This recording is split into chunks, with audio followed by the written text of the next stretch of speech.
Thiruvananthapuram general ആശുപത്രിയിൽ ശസ്ത്രക്രിയ കഴിഞ്ഞ കയ്യുറ ശരീരത്തിൽ തുന്നിച്ചേർത്ത പരാതിയിൽ വിശദീകരണവുമായി ആശുപത്രി അധികൃതർ. ശസ്ത്രക്രിയയിൽ അസ്വാഭാവികതയില്ല എന്ന് ജനറൽ ഹോസ്പിറ്റൽ ചീഫ് കൺസൾട്ടന്റ് അറിയിച്ചു. അതിനുവേണ്ടി നമ്മൾ ഡ്രെയിൻ എന്ന് പറഞ്ഞ സാധനം എടുക്കും. സാധാരണഗതിയിൽ ആ ഡ്രെയിൻ പുറത്തുനിന്ന് വാങ്ങിക്കാൻ കിട്ടും. അതൊരു 800 രൂപയൊക്കെ വിലയുള്ള. അതിന് പകരം നമ്മൾ സ്റ്റെറൈലായിട്ടുള്ള ഗ്ലൗസിന്റെ അറ്റം അതിനകത്ത് വെച്ചിട്ട് ഒരു ശാലം വെളി വെച്ചേക്കും. അടുത്ത ദിവസം അല്ലെങ്കിൽ ഒരു ദിവസം കഴിഞ്ഞ് അതെടുത്ത് നടത്തും. അതാണ് നോർമൽ ഒരു സർജറി ചെയ്തതിന്റെ ഒരു ഭാഗമാണ്.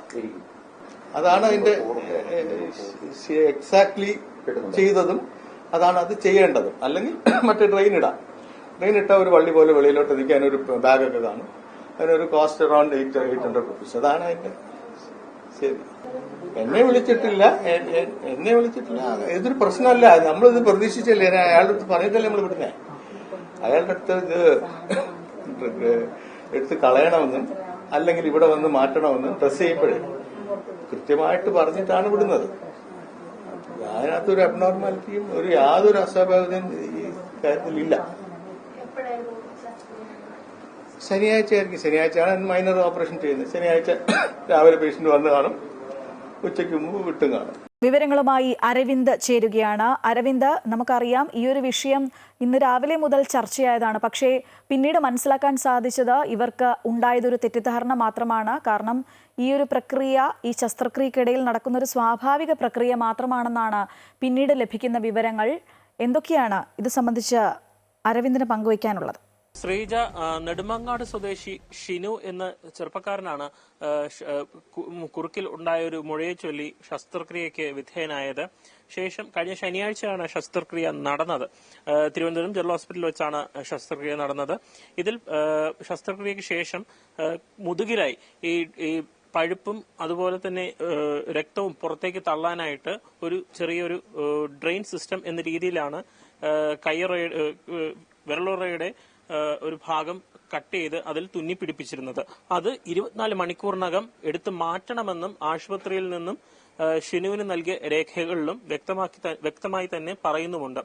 എന്നാൽ അത് വാക്കാൽ പറയാത്തത് കൊണ്ടോ അല്ലെങ്കിൽ അവർ ശ്രദ്ധിക്കാത്തത് കൊണ്ടോ ഉണ്ടായ തെറ്റിദ്ധാരണയാണ് ഇപ്പോൾ ഉണ്ടായിരിക്കുന്ന വിവാദങ്ങളെല്ലാം എന്നാണ് നിലവിൽ പറയാനുള്ളത്.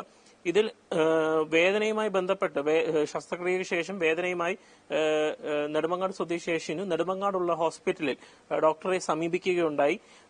ആ ഡോക്ടറുടെ ഭാഗത്തു നിന്നും ഇത് വ്യക്തമായി ഇതിനൊരു മറുപടി നൽകിയില്ല. ഇതിനെ ചൊല്ലിയാണ് ഇത്തരത്തിൽ ഒരു വിവാദത്തിലേക്ക് ഇത് നീങ്ങാനായി ഇടയായത്. ഒപ്പം ആശുപത്രി അധികൃതരും തിരുവനന്തപുരം ജനറൽ ഹോസ്പിറ്റലിലെ ചീഫ് കൺസൾട്ടന്റായ സുരേഷ് ബാബു ഹോസ്പിറ്റൽ സൂപ്രണ്ടിന്റെ സാക്ഷ്യത്തിൽ മാധ്യമങ്ങളോട് സംസാരിച്ചിരുന്നു. ഇക്കാര്യത്തിൽ ഒരു വ്യക്തത അദ്ദേഹം നൽകിയിരുന്നു. ആശുപത്രിയിൽ നിന്നും നൽകുന്ന വ്യക്തമായ കാര്യം എന്തെന്നാൽ ഇതിലൊരു അസ്വാഭാവികത ഇല്ല എന്ന് തന്നെയാണ്. ഇതിൽ പ്രധാനമായും ആർട്ടിഫിഷ്യലി പുറത്തുനിന്നും ഇതിലൊരു ഉപകരണം ഇതിനുണ്ട്. അത് ഭീമമായ തുകയാണ്. അതുകൊണ്ട് തന്നെ പരമ്പരാഗതമായി ഡോക്ടർമാർ ചെയ്യുന്ന സ്ഥിരമായ ഒരു കാര്യം തന്നെയാണ് ഇത്തരത്തിൽ ഒരു ഗ്ലൗസിന്റെ ഭാഗം തുന്നിത്തക്കുക എന്നത്. അത് ആശുപത്രിയുടെ രേഖകളിലും അത് വ്യക്തമാക്കിയിട്ടുണ്ട്. അത് ഷിനുവിന്റെ കുടുംബത്തെ അറിയിച്ചു എന്നാണ് ആശുപത്രി നൽകുന്ന വിവരം. എന്നാൽ ഷിനുവിന്റെ കുടുംബം അത്തരത്തിൽ ഒരു തരത്തിലും ആശുപത്രിയുടെ ഭാഗത്തു നിന്നും യാതൊരു വിവരവും വാക്കാൽ പറഞ്ഞിട്ടില്ല എന്നാണ് പറയുന്നത്. ഒപ്പം തനിക്ക് സർജറിക്ക് വേണ്ട വസ്ത്രങ്ങളും എല്ലാം ലിസ്റ്റ് എല്ലാം ആശുപത്രിയുടെ ഭാഗത്തു നിന്നും തന്നിരുന്നു. ഇത്തരത്തിൽ ഒരു ഡ്രെയിൻ സിസ്റ്റത്തിന് വേണ്ട ഉപകരണത്തിന്റെ പേര് അതിന്റെ ലിസ്റ്റിൽ ഉണ്ടായിരുന്നില്ല എന്നാണ് ഷിനുവിന്റെ കുടുംബം പിന്നീട് വാദിച്ചത്. അതിലും ഇപ്പോഴൊരു വ്യക്തത വരാതെ ഇപ്പോഴും ബാക്കി നിൽക്കുന്നുണ്ട്. അല്ലാത്ത പക്ഷം ഇത് ഒരു തരത്തിൽ പറയുകയാണെങ്കിൽ തെറ്റിദ്ധാരണ മൂലമുണ്ടായ വിവാദം എന്ന് തന്നെ പറയേണ്ടി വരും. ശ്രീജ.